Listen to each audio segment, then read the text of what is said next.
নমস্কার, জ্যোতির্ময় দেবশ্রী। আজকে বলবো মে মাসের রাশিফল। মে মাসের রাশিফল বলার আগে মে মাসের গ্রহগুলোর কোন পরিস্থিতি, কোথায় কি বসে আছে সেটা আমাদের দেখে নিতে হবে। মে মাসে প্রথম দিকেই বৃহস্পতি বসে আছে বৃষ রাশিতে, মঙ্গল বসে আছে কর্কট রাশিতে, কেতু বসে আছে কন্যা রাশিতে এবং বুধ, শুক্র, শনি, রাহু এইটা পুরোটাই বসে আছে মীন রাশিতে।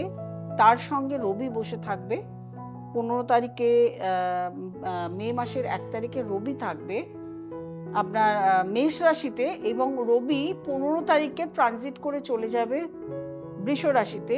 তার সঙ্গে 14ই মে রাহু এবং কেতু ট্রানজিট হয়ে যাবে, রাহু কেতু সরে যাবে এবং তার সঙ্গে আরেকটা জিনিস যেটা হবে, বৃহস্পতিরও ট্রানজিট হয়ে চলে যাবে মিথুন রাশিতে। সুতরাং আমরা এই মে মাসে এই 3টে গ্রহের ট্রানজিট পেয়ে যাচ্ছি। এবার ট্রানজিট হওয়ার সঙ্গে সঙ্গে তো বিশাল কিছু পরিবর্তন হয় না, এটা ডিগ্রি পেতে হয়, ডিগ্রি হওয়ার সঙ্গে সঙ্গে পরিবর্তন হওয়া শুরু হয়। যাই হোক, এই অনুযায়ী আমরা রাশিফল আলোচনা করব। প্রথমেই বলবো মেষ রাশি। মেষ রাশির 7.5 শুরু হয়েছে ঠিকই, কিন্তু মেষ রাশির লগ্নে যখনই রবি আসবে সেই সময় নাম, যশ, খ্যাতি, প্রভাব, প্রতিপত্তি এগুলো বেড়ে যাবে। তার সঙ্গে ব্যবসায়িক উন্নতি বাড়বে এবং যদি রাজনীতিবিদ হয় বা কোনো রকম সামাজিক কাজকর্ম করে তার কিন্তু এই সময় ভালো সুযোগ সুবিধা পাওয়া যাবে। তবে মেষ রাশির জাতক জাতিকাদের শরীর স্বাস্থ্যের দিকে ধ্যান দিতে হবে এবং অর্থে যে কোনো জায়গায় ইনভেস্টমেন্ট করা চলবে না, এটা আমি সবসময় বলে আসছি 7.5 প্রভাবে। ভাই বোনের সঙ্গে সম্পর্ক আস্তে আস্তে ভালো হবে, খারাপ থাকলে ভালো হবে, যদি ভালো থাকে তো ভালো হবে। এবং আরেকটা জিনিস যেটা হবে, যদি আপনি উচ্চশিক্ষা করেন, উচ্চশিক্ষা করতে চান, তাহলে আপনাকে জন্মস্থান থেকে দূরে যেতে হবে, তাহলে আপনার উচ্চশিক্ষা প্রাপ্তি হবে। অর্থাৎ যখন আপনি হায়ার স্টাডিজ করছেন চাকরির জন্য বা বিদেশে যারা আছেন, জন্মভূমি এইখানে বিদেশে রয়েছেন, তাদের কিন্তু এই সময় উন্নতি দেখতে পাবেন। বৃষ রাশিতে প্রথম 14 দিন থাকবে বৃহস্পতি, তারপর সেকেন্ড হাউসে যাবে। যাই হোক, বৃষ রাশির জাতক জাতিকাদেরও কিন্তু এই সময়টা খুব ভালো যাবে, আর্থিক উন্নতি প্রভূত পরিমাণে হবে এবং যারা ব্যবসা করছেন নতুন কোনো ব্যবসা শুরু করতে পারেন। চাকরির ক্ষেত্রে ভালো জায়গায় চাকরি পাওয়ার সম্ভাবনা আছে, বা চাকরি যদি চেঞ্জ করতে চান তাহলে কিন্তু চেঞ্জ করতে পারেন। যারা পড়াশোনা করছেন মাধ্যমিক স্ট্যান্ডার্ড বা উচ্চ মাধ্যমিক স্ট্যান্ডার্ড, তাদের ক্ষেত্রে বলবো তাদের এই সময় একটু পরিশ্রম করলে কিন্তু রেজাল্ট ভালো হবে। আর যারা হায়ার স্টাডিজ করছেন তাদের তো ভালোই রেজাল্ট ভালো থাকবে। তবে একটু বলবো বাস্তুর দিকে একটু ধ্যান দেবেন, বাস্তুটা। তার সঙ্গে হচ্ছে নিজের শরীর স্বাস্থ্যের দিকে একটু নজর দেবেন। একটু প্রবলেম হয়তো ক্রিয়েট করতে পারে, শরীর স্বাস্থ্যের দিকে একটু হয়তো শরীর স্বাস্থ্য খারাপ হওয়া শুরু হতে পারে। যেহেতু কেতু ট্রানজিট ঘটবে সেহেতু বলে রাখি, কেতু ট্রানজিট 4th হাউসে আসবে। 4th হাউসে আসলে কিছু না কিছু একটা ক্রিয়েট হবে, কিছু না কিছু সমস্যা আসবে আপনার বাস্তুতে বা আপনার শারীরিক দিক থেকে। সেই জন্যই এটা আপনাকে আগের থেকে বলে রাখা ভালো। তারপরে আসবো মিথুন রাশি। মিথুন রাশির জাতক জাতিকাদের তো ভীষণ ভালো। মিথুন রাশি জাতক জাতিকার বৃহস্পতি ঢুকবে, সময়টা এখন প্রচণ্ড ভালো। নতুন যদি কিছু প্রজেক্ট শুরু করতে চান, নতুনভাবে কোনো ব্যবসা শুরু করতে চান, নতুনভাবে কোনো চাকরিতে জয়েন করতে চান, এইটা আপনার প্রপার টাইম। আপনাকে এখন থেকেই সমস্ত কিছু শুরু করতে হবে, টাইমটাকে কাজে লাগাতে হবে। ছাত্রছাত্রীদেরও ভীষণ ভালো এবং তার সঙ্গে আপনার সন্তানের এখন নতুন কিছু পাওয়ার, মানে সন্তানেরও শুভ শরীর স্বাস্থ্য, সন্তান যোগ হবে, সন্তান প্রাপ্তির যোগ হবে। আপনার ভালো জায়গায় বিয়ে হওয়ার সম্ভাবনা, যাদের বিয়ে হচ্ছিল না বিয়ের কানেকশন, দাম্পত্য শান্তি থাকবে। তার সঙ্গে আপনার অর্থের একটা যে ক্রাইসিস চলছিল সেই জায়গাটা এখন থেকে ঠিক থাকবে। তারপরে আসবো কর্কট রাশি। কর্কট রাশির জাতক জাতিকাদেরও কিন্তু সময়টা বেশ এখন ভালোই যাবে, যেহেতু ঢাইয়া শেষ হয়ে গিয়ে শনি ট্রানজিট হয়ে যাবে, এদিকে রাহু এবং বৃহস্পতির ট্রানজিট হয়ে যাবে।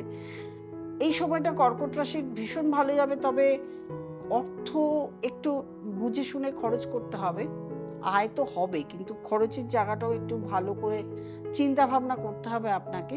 শরীর স্বাস্থ্যের দিকে, শরীর স্বাস্থ্য অনেক ইমপ্রুভ হবে আগের থেকে, যেরকম মানে খারাপ ছিল, যদি খারাপ থাকে তাহলে এখন আপনারা আস্তে আস্তে শারীরিক দিক ভালো হবে, ব্যবসায় উন্নতি, চাকরিতে উন্নতি।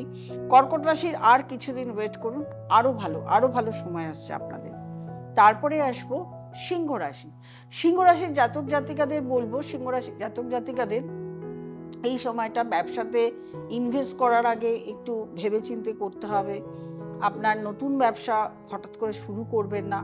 চাকরি যদি চেঞ্জ করার হয়, বদলি যাওয়ার হয় বা অন্য জায়গায় যাওয়ার হয়, এক চাকরি থেকে আরেক চাকরি যাওয়ার হয়, এগুলো কিন্তু একটু ভেবেচিন্তে করতে হবে। হুট করে যে কোনো সিদ্ধান্ত নেবেন না, ইমোশনাল হয়ে সিদ্ধান্ত নেবেন না, তাহলে কিন্তু পরবর্তীকালে প্রবলেমে পড়তে পারেন। শারীরিক দিক সমস্যা আসতে পারে, তবে মোটের উপর যেহেতু বৃহস্পতি একাদশে আছে, 10th হাউসে থাকবে, একাদশে আসবে, আর্থিক দিকে প্রবলেম কম হবে। সব কিছুর মধ্যে আর্থিক প্রবলেমটা ঠিক থাকবে। তারপরে আসবো কন্যা রাশি। কন্যা রাশির জাতক জাতিকাদের এখন থেকে একটু ভালো সময় আপনারা পেয়ে যাবেন। রাহু ট্রানজিট হয়ে যাবে, কেতু ট্রানজিট হলেও কেতু 12th হাউসে যাবে, রাহু 6th হাউসে আসবে। তো এই জায়গাটা হচ্ছে ভয় ডর আর থাকবে না। অনেক তো প্রবলেম ফেস করেছেন, এখন থেকে ভয় ডরটা চলে যাবে। সাহসিকতা অবলম্বন হবে এবং সাহসের সঙ্গে পরীক্ষা, এক্সামিনেশন যেগুলো কম্পিটিটিভ এক্সাম দেবেন বা সেগুলো খুব সাহসের সঙ্গে দেবেন, দিলেই কিন্তু মোটামুটি এই সময়টা কম্পিটিটিভ এক্সামে আপনি পাশ করতে পারবেন। মানে কম্পিটিটিভ এক্সামগুলো আপনার মানে রেডি করবেন, দেখবেন আপনারা ঠিকঠাক মতন বেরিয়ে যেতে পারছেন। শরীর স্বাস্থ্য মোটামুটি ভালো যাবে, রোজগার, ইনকাম এগুলো খুব ভালো হবে। বুধ শুক্র কম্বিনেশন আছে এবং সেখানে থাকবে হচ্ছে রাহু, যদিও সরে আসবে, বুধ শুক্র শনি কম্বিনেশন, ভালো রোজগার হবে। রোজগারের জায়গা একটু কর্মটা একটু করতে হবে, একটু পরিশ্রম করতে হবে, কর্মের জায়গা ভালো থাকবে। আমি মোটামুটি ট্রানজিট দেখে বললাম, কিন্তু আপনার নিজস্ব একটা বার্থ চার্ট আছে, date of birth, time of birth, place of birth দিয়ে একটা বার্থ চার্ট তৈরি হয়। সেই বার্থ চার্টে কি কি প্রবলেম আছে, আমি হয়তো যার ক্ষেত্রে ভালো বলছি তার দশা অন্তর্দশা খারাপ যাচ্ছে, তাহলে তার ক্ষেত্রে খারাপ যাবে। তাহলে আপনার দরকার প্রয়োজন, কারণ এই বছর এতগুলো পরপর ট্রানজিট ঘটবে, শনি, রাহু, কেতু, বৃহস্পতির, এগুলো ট্রানজিট, বড় বড় গ্রহগুলো ট্রানজিট, এবং এরা লং টার্ম এক এক জায়গায় থাকে। কোনোটা শনি যেমন 2.5 বছর থাকে, রাহু কেতু 1.5 বছর ধরে থাকে, বৃহস্পতি 1 বছর ধরে থাকে। লং টার্ম আপনাকে ক্ষয়ক্ষতি দেবে বা লং টার্ম শুভ দেবে। সেই জন্য প্রয়োজন একজন দক্ষ অ্যাস্ট্রোলজারের সঙ্গে যোগাযোগ করা। যদি মনে করেন আপনি, আমাকে নিচের যে নাম্বার আছে আমার সঙ্গে যোগাযোগ করতে পারেন, করে আপনি কনসালটেশন করে নিতে পারেন। তার জন্য নিচে নাম্বার আছে, সেখানে ফোন করবেন। অনলাইন কনসালটেশনও চালু আছে এবং তার সঙ্গে চেম্বারও রয়েছে। চেম্বার প্রত্যেক দিন এক এক জায়গায় চেম্বার থাকে, সেই জায়গায় আপনাকে যোগাযোগ করে চলে আসতে হবে। যারা নতুন প্রোগ্রাম দেখছেন তারা অবশ্যই সাবস্ক্রাইব করবেন, লাইক করবেন, কমেন্ট করবেন, শেয়ার করবেন এবং নোটিফিকেশন অল বেলটি প্রেস করতে ভুলবেন না। প্রত্যেকে ভালো থাকবেন, আনন্দে থাকবেন।